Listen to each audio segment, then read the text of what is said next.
నెల్లూరు జిల్లా నుంచి అన్ని ప్రాంతాలకి ఇక్కడికి ఈరోజు వచ్చి జరిగే అన్యాయం గురించి ప్రజలందరికీ తెలిసేటట్టు మళ్ళీ పోరాటం చేసి మన ప్రాంతానికి మన నెల్లూరు జిల్లాకి న్యాయం జరిగేటట్టు తీసుకున్న బాధ్యత కార్యకర్తలందరికీ చేతులెత్తి దండం పెడుతున్నాను. ఈరోజు మన రాయలసీమ లిఫ్ట్ ఇరిగేషన్ ప్రాజెక్ట్ గురించి దాని ఇంపార్టెన్స్ గురించి కానీ దానివల్ల మన నెల్లూరు జిల్లాకి ఎంత మేలు జరగబోతుందనేది చాలా సందర్భాల్లో నాయకులు కానీ మిగతా రాయలసీమ పెద్దలు కానీ అందరూ వచ్చి వివరంగా చెప్పారు.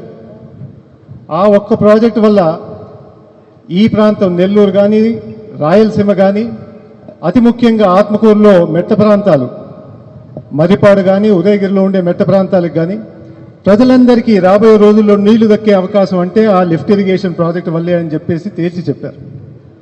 ఈ ముఖ్యమైన అంశం గుర్తించి ఆ రోజు జగన్మోహన్ రెడ్డి గారు ఆ లిఫ్ట్ ఇరిగేషన్ మొదలుపెట్టి దాదాపు 4,000 ప్రాజెక్ట్ అయితే 3,000 కోట్లు కూడా ఖర్చు పెట్టేసి మధ్యలో ఇబ్బందులు వచ్చినా కానీ 3,000 కోట్లు ఖర్చు పెట్టి ఆ ప్రాజెక్ట్ని ఒక స్టేజ్కి తీసుకొచ్చారు.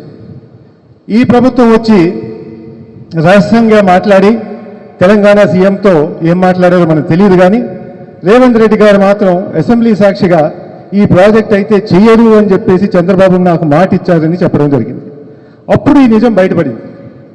ఈ నిజం బయటపడిన తర్వాత చాలా సందర్భాల్లో చెప్పాం, లేదు రాబోయే రోజుల్లో ఏ విధంగా ఉంటుందో మాకు కూడా తెలియదు. మీరు ఇప్పుడు గమనిస్తే ప్రకృతి మారుతుంది, అన్ని రోజులు ఒకటిగా ఉండవు. ఇప్పుడు మీరు చూస్తే వేరే దేశాల్లో వాళ్ళకి ఎప్పుడు 30 డిగ్రీల కన్నా ఎక్కువ ఉష్ణోగ్రత లేని స్థానంలో ఈరోజు 45 డిగ్రీలు వస్తుంది. వాళ్ళు 30 డిగ్రీలు దాటదు కాబట్టి వాళ్ళు ఎప్పుడు ఏసీలు కూడా కొనుక్కోలేరు. అట్లాంటిది ఈరోజు వేడి వల్ల చనిపోతున్నారు.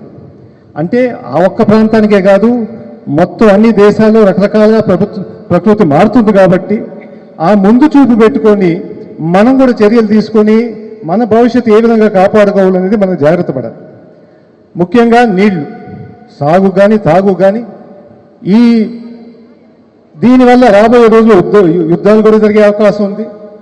అట్లాంటిది ఈ పరిస్థితుల్లో మన నెల్లూరు జిల్లాకి మనకు ఉండేది మన పెన్నా నది, దానికి రెగ్యులేట్ చేయడానికి ఉండేది మన సోమశల డ్యాము. ఇంత ముఖ్యమైన ప్రాజెక్టుకి వచ్చే నీళ్ళంతా మన శ్రీశైలం నుంచి దాన్ని రెగ్యులేట్ చేయడానికి, అక్కడి నుంచి ఎత్తిపోయడానికి, అక్కడి నుంచి వరద వచ్చేటప్పుడు ఈ పోయడానికి ఆ లిఫ్ట్ ఇరిగేషన్ పెట్టిన తర్వాత ఆ ప్రాజెక్ట్ని వదిలేయడం అనేది ఈ ప్రాంతానికి ఎంతో అన్యాయం చేస్తున్నారు. మీరంతా చూశారు, ఈ ఎలక్షన్లో దాదాపు 10 సీట్లు కట్టబెట్టారు.